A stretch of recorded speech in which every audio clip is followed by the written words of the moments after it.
Hello everybody, how's it going today? Glowplasma 231 here, back in date about Weekly Shonen Jump, issue number 38 of 2025.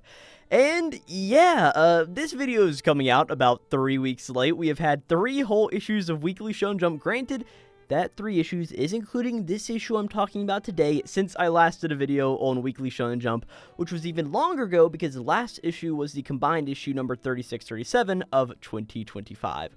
And many of you guys may be like, oh, hey, Glowplasma, you were doing pretty good at putting out all the Weekly Shonen Jump videos this summer, and all of a sudden, why has it changed? And why has it changed? Indeed, I am back up at college. So because of that, life just got pretty busy again. There was a little bit of an issue where, like, hey, I couldn't find a good place to record, and I have documented that very well here the past few weeks on the channel. And also, let me just also apologize, this is like my first video in like 5 or 6 days at the posting of this, mainly because, as I mentioned, school got busy, some bad timing happened, Labor Day, so the entire campus was shut down, so I couldn't use any of the regular recording areas that I've found on campus, were like facility run pretty much, and all of this other various stuff to say, like, hey, this video has not gotten made. And I read all of these Jump chapters about 3 weeks ago at this point, and I just went through and did a brief, like, overview and, like, reread of these. Fun fact, I've actually tried to record this video once already, about 2 weeks ago, but it just wasn't a very good one. I was making a whole joke that video about going through, I think I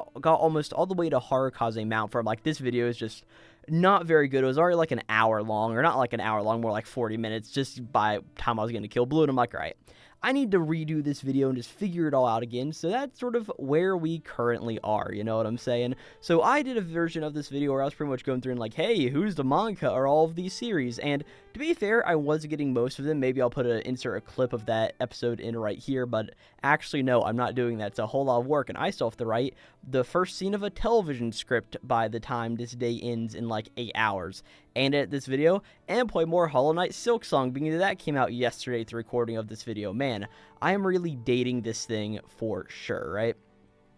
But either way, we have 13 series in Weekly Shonen Jump to talk about this week, and as I mentioned, I don't remember greatly what happened in a lot of these, being that it's been a good little while. And gosh, if I don't remember these chapters, I definitely don't remember what happened like 3 weeks ago or almost a month ago in issue number 36-37. But all of that, alas, I do not need to remember any of that. I just need to remember what happened in these chapters right here.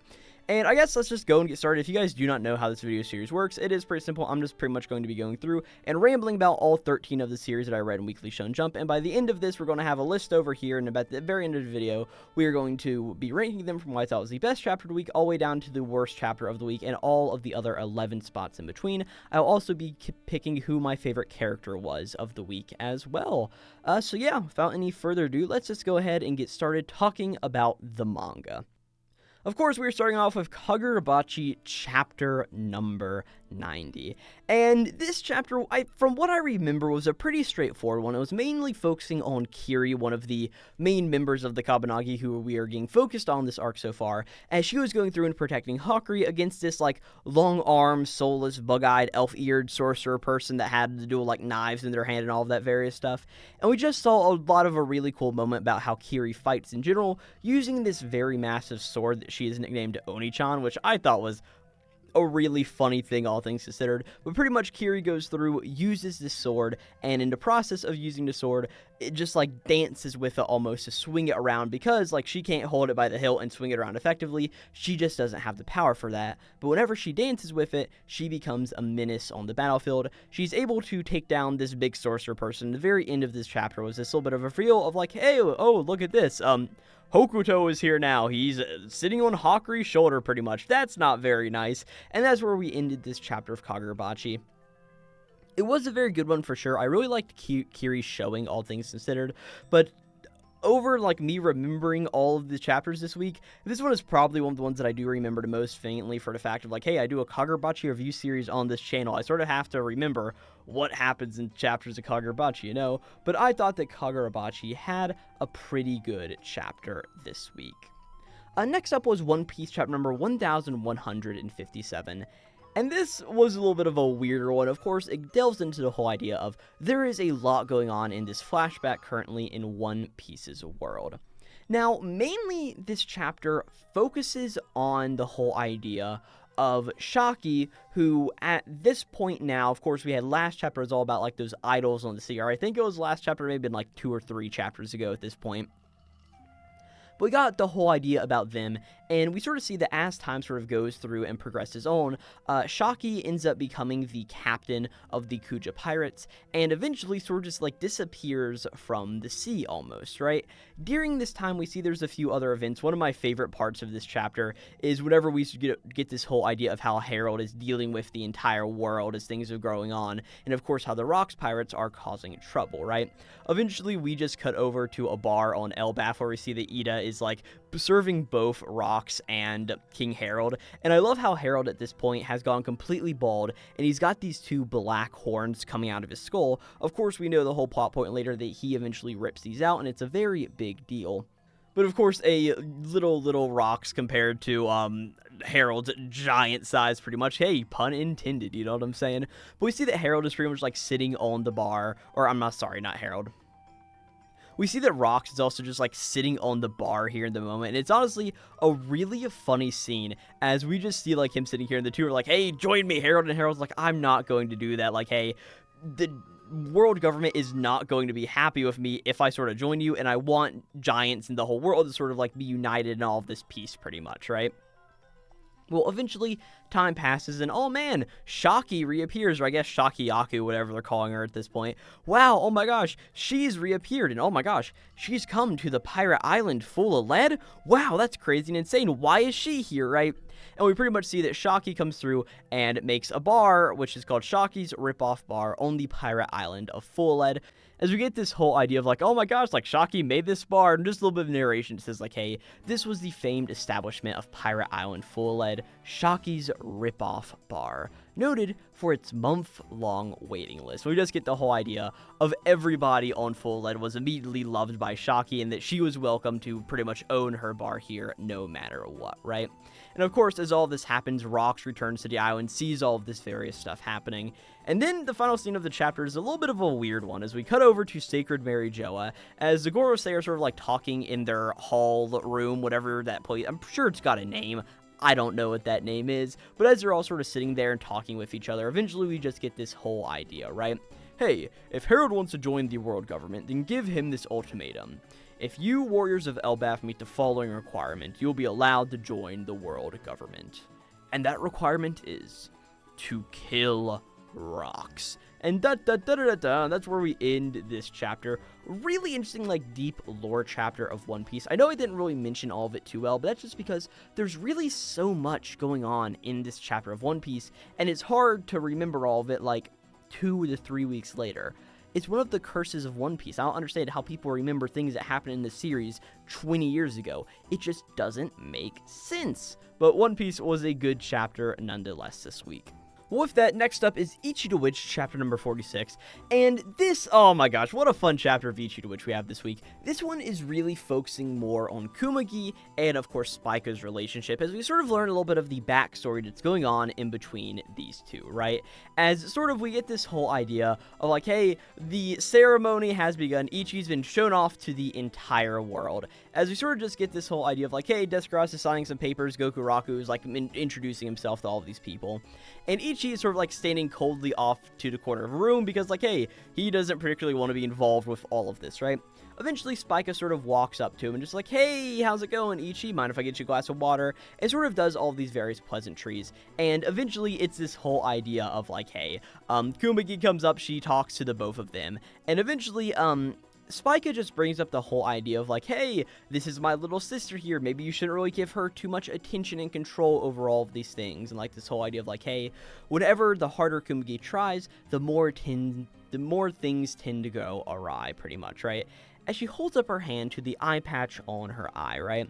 As we get a little bit of a backstory between both Kumagi and Spika, of course, Spika is 2 years older than Kumagi, and as a child, of course, Spika was this prodigy, all things considered, right? And Kumagi wasn't that good at magic. She was only 5, right? But of course, just wanting to show off to her sister, pretty much, Kumagi one day was like, hey, I want to learn a really cool spell to show off to my sister, pretty much, right? And one day, she was doing that. She tried to show her sister she could light up a light bulb using all of her magic power, and as she was going through and trying to do that, oh no, something went wrong, and the light bulb exploded, sending shards of glass everywhere, and of course, here in the moment, one flew right in to Spica's eye. And from there, Kumagi's entire family started to resent her and look down on her, with Spica being the only person who would treat her in, I'm going to say, a nice type of way, even though that we see that Spica is really just manipulating Kumagi on every single level, like, hey, Kumagi, carry this for me, like, hey, I'll eat the cake in this situation, you get the cookie, the lower form, pretty much, right? Like, hey, don't talk to those girls anymore, they're just going to bully you, right? And like, hey, you should wear these hairstyles, they look cute on you, you know what I'm saying? And the whole entire time, Kumagi just has lacked the power to say no. And we even see that this works into the whole idea of Kumagi being like, hey, I'm trying to go to this part of this medical thing at university, and Spica being like, no, I don't want you to do that. I want you to join the witches the witches research club instead. And that's sort of how Kumagi goes through and does all of this, right? And eventually, it's just this whole idea where we come back out of this flashback, pretty much, to Spica being like, hey, Ichi, being that my sister's not too good and all of that various stuff, how about I suggest myself to join Team Descaros as the official record keeper, pretty much, right? Of course, trying to use her ability to go through and get closer to Ichi for what Kumagi views as all of the fame, fortune, all the things that come with that, pretty much, right? And, of course, Kumagi's like, wait a second, like, that's my job, pretty much, right? But, of course, she can't find a way to say no to her sister. And as all this happens, eventually Ichi's just like, hey, Kumagi, are you sure, like, this is what you want for Spica to take over for you? Like, if that's what you want, then I'm fine with it. But, Kumagi, like, what do you want? And then Kumagi is just silent for a second as we just see that Spica's like, hey, well, in that case, looks like I'm going to be the new record keeper for Team Descaros. But of course, Kumagi does have something to say. She's like, hey, I'm sorry, but I do have a few objections, pretty much, right? And that's where we end off this chapter, with Kumagi pretty much stating her thing to the world of like, hey, I know that in the past I wronged you, sister, and I'm sorry about all of that, but this, for the first time in my life, I'm going to say something else than no. And it's honestly just a really powerful and good moment, and one that I like a whole lot, you know what I'm saying? Kill Blue chapter number 113 is up next. Fun fact about Kill Blue, it actually ends in issue number 40, which means that this chapter ends in 2 more chapters after this one. A crazy thing, like I know I've been saying for weeks, like how's this series going to end? Do we have much more time with it? And hey, fun fact, we have no more time with this series pretty much left at all. Either way, this Kill Blue chapter is one that really focuses on Ogami going through and helping out Norin against Mitsuoka father guy. I don't think we know his name, and I don't care to at this point, right? Like I said, this series is ending in 2 chapters, right? But either way, we pretty much see that Ogami like comes in this room trying to help Norin. Norin's father just goes through and just Mr. Mitsuoka, that's what I'll call him. Mr. Mitsuoka just comes through and like fires a gunshot straight into Ogami's stomach. That's not very nice, right? And it's pretty much like, hey, Norin, tell me the recipe to the wasp venom or else this kid's pretty much getting shot, right?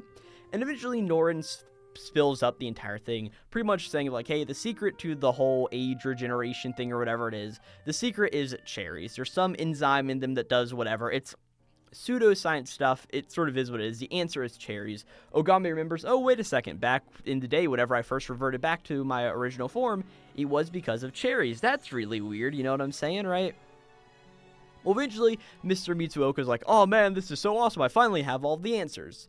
While, of course, Norin's body starts to revert back down to her younger form.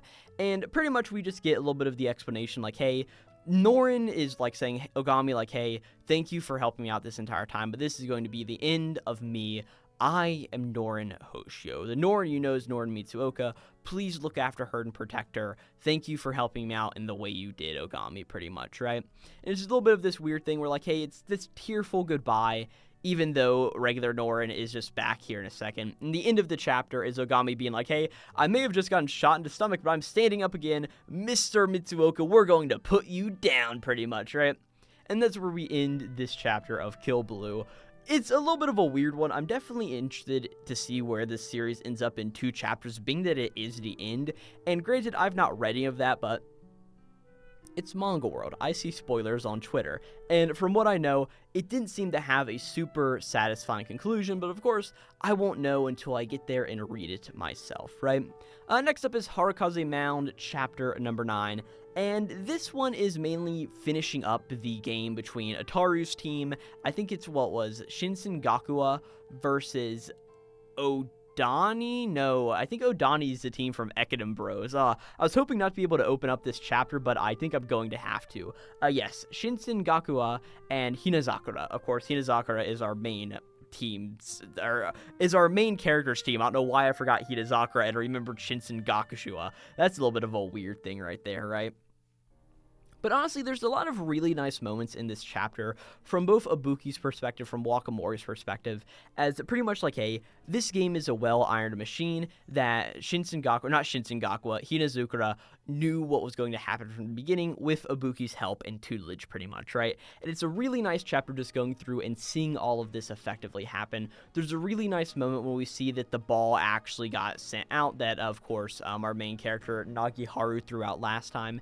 And it was one of these rising balls, pretty much, right? But it was thrown all the way out to the edge of the pitching plate, pretty much, right? Or the batting area. I don't really know what any of this stuff's called. I'm making up words that seem like they would work, right? And it's a really nice thing as Ataru pretty much like swings out the bat one-handed to hit the ball up here in the moment. But of course, Wakamori comes through, saves the day, and does all this various stuff. And hey, at the very end, Ibuki is the one to catch the ball, getting Shinsen Gakua out, and of course, ending the game here in the moment, meaning that, hey, Hinazakura won their first game. It may be like a simple scrimmage game, pretty much, but hey, they still won, and that's the most important thing. And the very end of the chapter is really just Ataru thinking about all of this. Nagiharu has a little bit of a nice little speech, right? But eventually, Ataru just is like, hey, Ibuki, you don't really deserve pity. Like, I know he doesn't, right? And eventually, we just see that he walks over to Ibuki himself and just says, like, hey, Ibuki, are you in touch with the other guys? I'm talking about the other members of the Golden Generation. And that's where we end this chapter of Harukaze Mound. I really enjoy this chapter. I wish I had more to say about it, but as I mentioned before, I don't know sports very well, right? And that sort of makes it hard for me to talk about a sports series. Yeah, I'm talking about Ekidon Bros here, literally the next chapter, but hey, I think I can put 2 and 2 together more about running than I can about playing baseball. 2 things that I actively know nothing about, pretty much, right? But this was a very fun chapter of Harukaze Mound. I'm really excited to see where it goes next time with Ataru being like, hey, the rest of the Golden Generation want me to introduce them to you again and all of that various stuff. Harukaze Mound, I think, had a really solid chapter this week, right? If I could spell Harukaze Mound, like, I've got acronyms for a reason. Like, I don't know why I couldn't spell that out, but whatever, right? Ekidon Bros number 7 is up next. And of course, this chapter is going to be the final chapter of the first volume. At least I would typically guess most Shonen Jump first volumes are 7 chapters, so it's nothing concrete yet, but I'm guessing that this will be the final chapter of volume 1 of the series. And because of that, hey, last time Nobunaga went out on a run with Captain Motoi late at night, and Motoi pretty much just said, like, hey, running is a sport that breaks your mind. Da da da da da. It's a bit of this whole thing where Nobunaga's like, man, this guy is powerful and he really wants to win here in the moment, right? And it's pretty much Motoi just is like, hey, I want to claim victory here at the Ekidons, and by that I mean that I really want to beat Kinzaki. So yeah, a little bit of a bigger deal there here in the moment, right? As we see, like, oh man, over at a run in the United States, wow, Kinzaki's there doing all of this various stuff. And of course, Nobunaga's father is there being the coach of Sikochu University. That's the other university in the series, I guess the rival one, quote unquote. And it's pretty much they just talk about, like, man, good job, Kinzaki. What do you think Nobunaga's currently up to, right?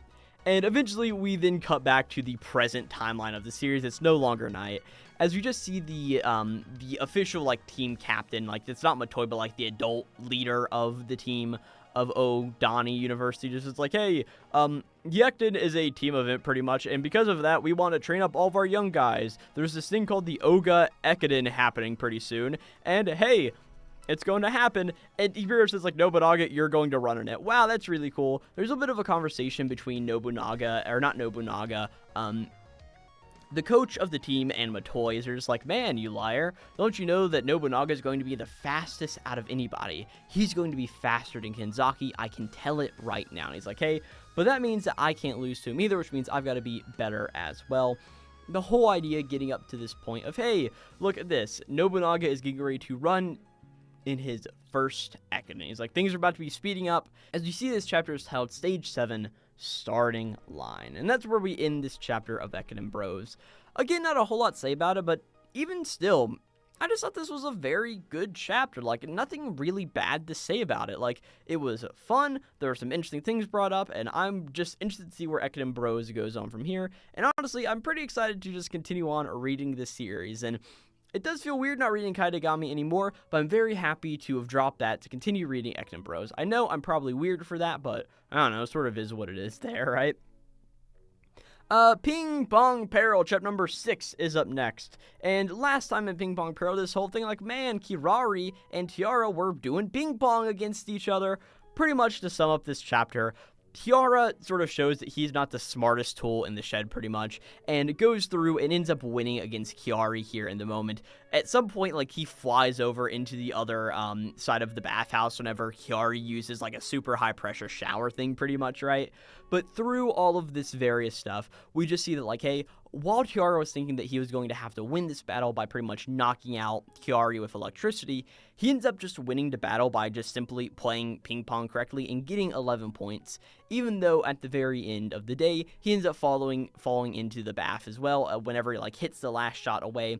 And of course, this pretty much KOs him here in the moment, right? But even still, hey, he won, right? There's a little bit of a joke about, like, hey, Momo, his sister, later is like, hey, what was all of that various stuff as they're still in the bathhouse after Kiyoshi wakes up after being knocked out. And we just see that Kiyoshi pretty much says, like, oh yeah, I made this, like, very irregular bamboo fountain. That's what you actually heard that entire time. It wasn't ping pong. I don't know what you're thinking, pretty much, right? And we just end off this chapter with Kiyoshi being like, hey, you were a pretty fun opponent. Come play me again sometime, right? And Tiara's like, all right, I think I'm good, but I guess I'll keep it in mind, you know what I'm saying? And that's where we end this chapter of Ping Pong Peril. I know I didn't say a whole lot about it, but it was just a fun chapter nonetheless, and I'm just enjoying Ping Pong Peril. I've heard that, like, the next few chapters get a little weird with a character who gets introduced, but again, I've not read those. I guess you'll have to come back to the next video to see my thoughts on all of that, pretty much, right? But I enjoyed this chapter of Ping Pong Peril for sure. Hime-ten, I don't really have a whole lot to say about this one either. It was this whole chapter where, like, oh man, Hime Nono is teaching at the school. Oh my gosh, it's so crazy. I can't believe it, right? And of course, all of the girls and everybody in the school, all of the guys who are like, oh my god, it's Hime Nono. She's an idol, right? There's even this really weird scene where during this entire, like, school day, we see that all of the girls are sort of, like, sitting there talking with each other. Or no, I'm sorry. This is some other girls who we don't know talking to Kana in specifically, and like, oh man, look at this photo shoot that she recently did, right? She released these swimsuit pics that weren't allowed whenever she was an idol, and they're selling like wild. And it is a wild image that we see here, which is like, yeah, it's a swimsuit model shoot in Japan, but really what gets me here, and I'm like, oh my god, what are we doing in this series? As you just see that Hime Nono's hair, of course, like, she got a bikini on, but for some reason, she's got, like, a few specific locks of hair just down in between her boobs, right on her chest, and, like, it's like, what is going on here, right? It's just a really funny image to me, and I just love Kana's whole thing of like, oh my god, holy sex appeal, right? Yes, this series looks like it's going to have a chance at life, so we needed all those boys horny here in the moment so they keep reading this harem manga, you know what I'm saying, right?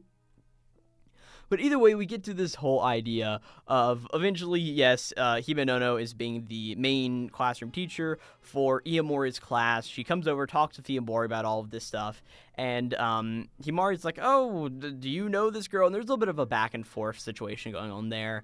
And the very end of the chapter is Kana looking into the classroom being like, hey, I was so happy that Hime Nono was at our school earlier. So why do I feel so twisted up inside?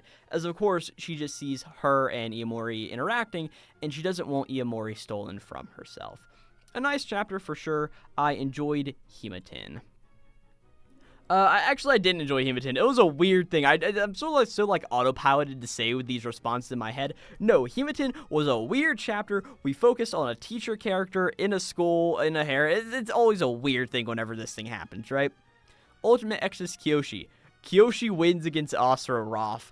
They have like this whole battle, and it's like, oh my gosh, it's so big and crazy. They're throwing their moves at each other, and pretty much there's this big thing where they're both charging up the same pretty much spirit ball in between their hands, and it looks like Kiyoshi's getting ready to win. Inner world dialogue, pretty much, right? As you just see that him and Asura Roth have this little bit of a conversation, and Asura Roth is just simply like, oh man, Kiyoshi, that was a pretty fun time fighting you. You were incredible, and at the very end, we truly became our souls united as one, pretty much, right? It's like, hey, but your compassion is what really let you win today here in the moment, but you are so beautiful, my Kiyoshi. Give me a big hug here in the moment, right? And Kiyoshi's like, I don't know about all of that. But eventually, Asura Roth just is like, but Kiyoshi, I just have one final wish for you. Please don't forget me. And of course, here in the moment, Kiyoshi just won against Asura Roth, blowing him away here in the moment. Kiyoshi's like, hey, I won't ever forget about you, Asura Roth.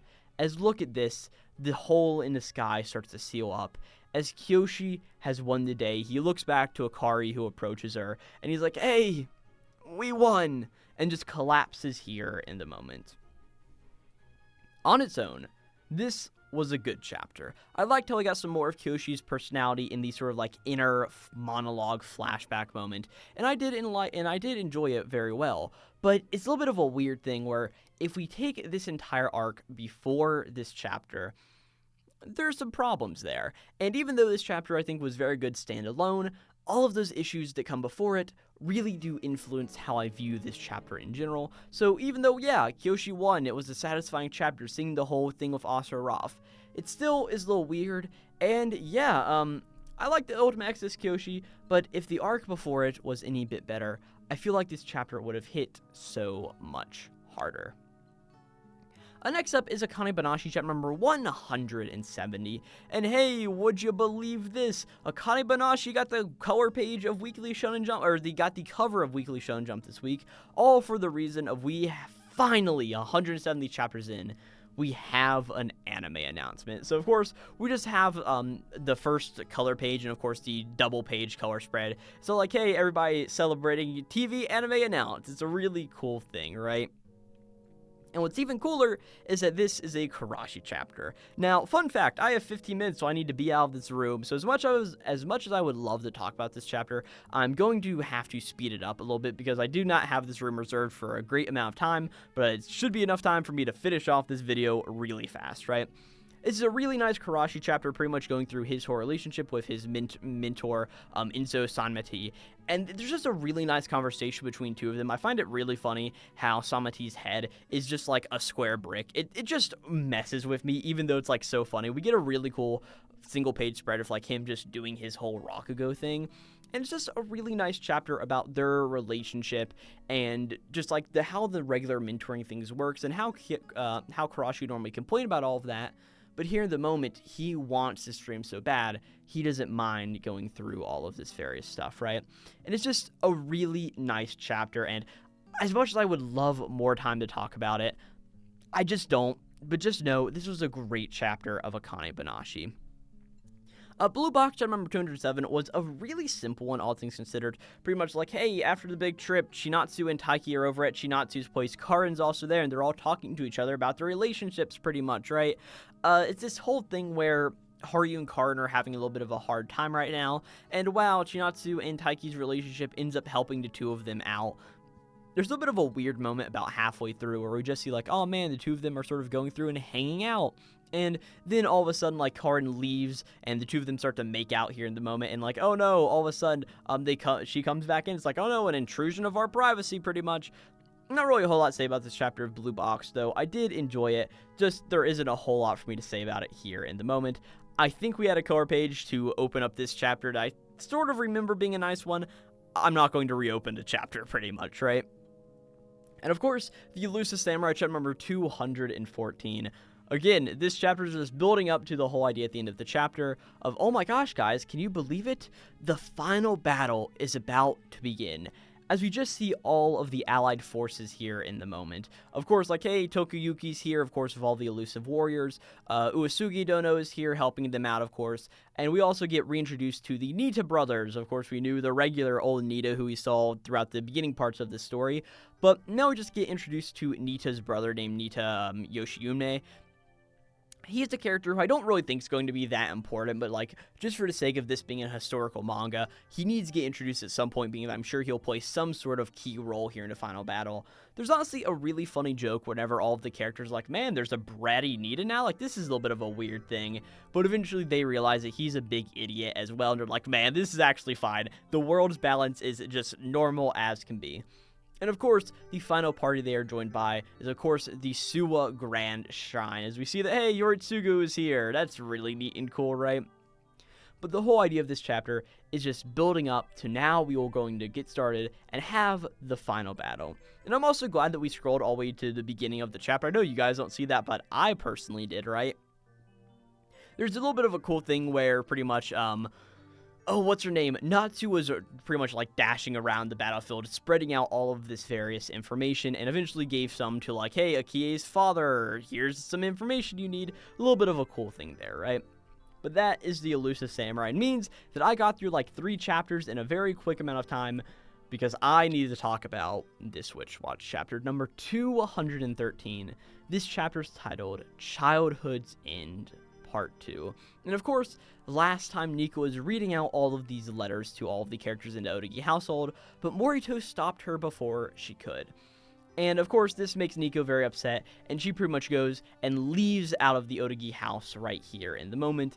And all of the other guys are like, Morito, that was a pretty dick move to do. You need to go out and find Nico here this instant. Like, try to think about how she feels, wouldn't you? And eventually we just see that Nico is sitting down in a park somewhere. And she's like, oh, it's no surprise you found me first, Morito. As we just see that Morito walks up behind Nico. He's like, yes, I know, I always do. And he's like, hey, Nico, I'm really sorry. You saved my life back then, and I just had to go and act like that here right now. And Nico's like, no, Morito. It's okay.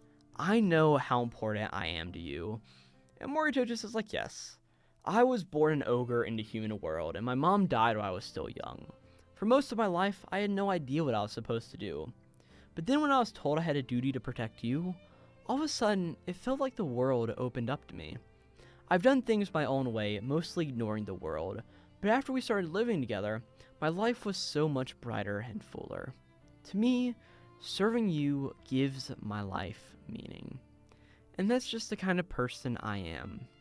Describing protecting you as just a duty was a poor phrasing on my part, and I really do apologize. I can be too blunt sometimes, so Nico, I'm sorry.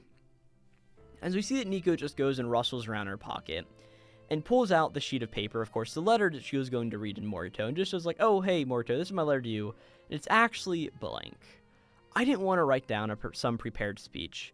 The best way I could think of to thank you was to speak from my heart and tell you what came to me in the moment.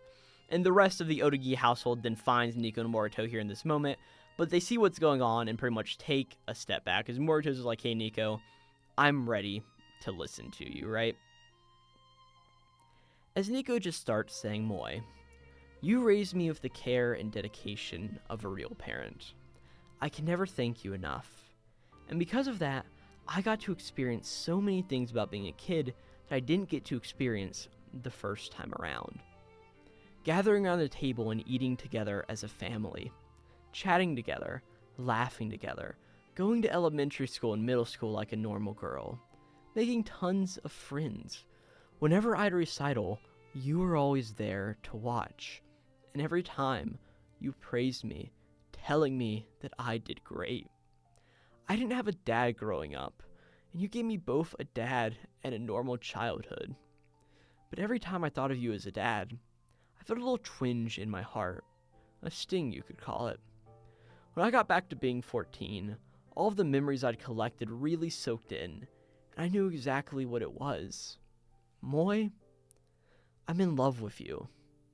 As of course, Morito is a little shocked by this revelation here in a moment. He's like, oh, like, Nico, thank you, thank you for making your feelings clear here in a moment. And he's like, hey, to me, but Nico's like, no, It's my turn to stop you now, Morito. Hang on to that answer, alright? Don't say it to me now. I didn't really intend this to be a confession. I just wanted to tell you how thankful I am. But the words wouldn't stay in. The high schooler me was going to tell you under the tree that day, so I want you to wait until I'm back to my normal self to say it. A month from now when I come back home, tell me how you feel then. And Morito's like, yes, Nico, I will. As Nico just is like, hey, Moy, I know you think you're a soak guy who never expresses what he's really feeling, but honestly, you're way easier to read than Khan is. He's like, what are you talking about, right? And she's like, hey, you cry more than any of us. You're really fussy about all of your hobbies, and you can really get super into them, too. I mean, you're almost even worse of a hipster than Keigo actually is, right? And like, hey, you're so quick to sulk, and as far as you being confident, you have a needier attention-seeking pretty much habit than Miharu, right? And Morito's like, no, don't do all of this, right? But she's like, no, I'm being brutally honest. You are all of these things. And just like you're looking out for all of us, we're all looking out for you too, Morito. But you know, I like that about you. I like how you have faith in your taste and try to teach others about your hobbies, even if they think you're being a pain. I like how you try to be perfect as you can for others, to the point of going overboard and making everybody think you're a pain. Ever since we met, no, I love you even more than I did then, Morito. As pretty much we just cut now into the moment to later on, Nico leaves, of course, with her mother, Ibuki, and everybody at the Otogi household's like, man, see you later, Nico. And we then just cut inside to Morito really sulking on the couch after everything that Nico just told him a few days ago, right? Or I guess what Nico told him last night. God, this was such a nice chapter of Witch Watch, and I wish I had more time to talk about how much this chapter was really nice, but now I have 6 minutes to get out of this room, so I really can't do that, right? Wow, I'm going to surprise everybody by saying that Witch Watch was my chapter of the week. This chapter was just like so incredible, all things considered. I love all the moments in it. I love Nico and Morito's conversation there, and it was just a really good chapter. We're going to follow up Witch Watch with Akane Banashi here in the moment, and then after that go to an Ichi the Witch, if I could spell, W-I-T-C-H. Going from the bottom, we're probably going to throw a Kill Blue. Actually, no, we're going to throw something that I like to call an Ecodembros right there in that situation, and then we'll put a Kill. No, yeah, we'll put a Kill Blue. Kill Blue, I capitalized the I for some reason. I normally don't do that. I've got like a very few opportunities to write out this chapter title even further. Right above Kill Blue, we'll throw Hematin. It was a fine chapter. As much as I complain about it, it was okay. Probably throw Ulti X-Row Kiyoshi next. Right above that, throwing Ping Pong Peril. Okay, what do we have next? We have Harkaze Mound, Blue Box, Lucis Samurai. You know what? I'm probably going to pick up both Ping Pong Peril, and no, we're going to pick up Hematin as well. I know it's a little bit of a weird thing to do, but I haven't read these chapters in like 3 weeks, and Blue Box really didn't leave that much of an impression on me, so I am going to be ranking it a little bit lower. Probably after Ichi the Witch, let's throw a Harukaze Mound, followed by a Kagura Bachi, 1 Piece, and then an elusive Elusive Samurai. Alright, I do like that ranking. Let me fix the O in Harukaze Mound. I, for some reason, can't type correctly right now. And that's how we're ranking all of the series this week. My favorite series of the week was Witch Watch, followed by Akane Banashi, Ichi the Witch, Harukaze Mound, Kagurabachi, One Piece, The Elusive Samurai, Ping Pong Peril, Oma Excess Koshi, Hematin, Blue Box, Kill Blue, and Ekiden Burrows. And yeah, with all of that being said, who is my character of the week this week? Honestly, I'm probably going to give it to Karashi from Akane Banashi. I think he had a really nice moment. Like, I wish I had more time to talk about that chapter, but I just strictly don't think I had a lot of time there in a moment. And hey, I know I got through ranking in like 2 minutes, but I actually wasn't expecting it to be that easy this week, right? Like, I never planned any of that out beforehand. It's just like, man, what chapter I like more? And for some reason, those all just fell into the place I wanted to in the moment, right? But of course, that is all of the series this week. Again, Witch Watch, Akai Banashi, Ichida Witch, Harukaze Mound, Kagurabachi, One Piece, The Elusive Samurai, Ping Pong Peril, Old Maxis Kiyoshi, Himatin Blue Box, Kill Blue, Ekinen Bros, and my favorite character of the week was Karashi from Akane Banashi. And with all that being said, if you did enjoy this video, I've talked about Weekly Shonen Jump a good, fair other amount of times here on the YouTube channel. There's going to be a playlist on the in card of this video, along on the in description of this video as well. Go check it out there. This is also a podcast on podcasting platforms like Spotify, Apple Podcast, Google Play. I don't know, maybe on there. I'm not sure really. Go check out the podcast there. And yeah, I know this video came a few weeks late, but hopefully I can get up the issue 39 of 2025 Weekly Shonen Jump video up here pretty soon. And yeah, I'll catch you guys next time. Witch Watch was very cute. And now I have to unplug all of this equipment, put it back in the spots it belongs in to be able to get out of this room in 2 minutes now. I really can't wait. I'll catch you guys next time. This will be Glowplasma signing out.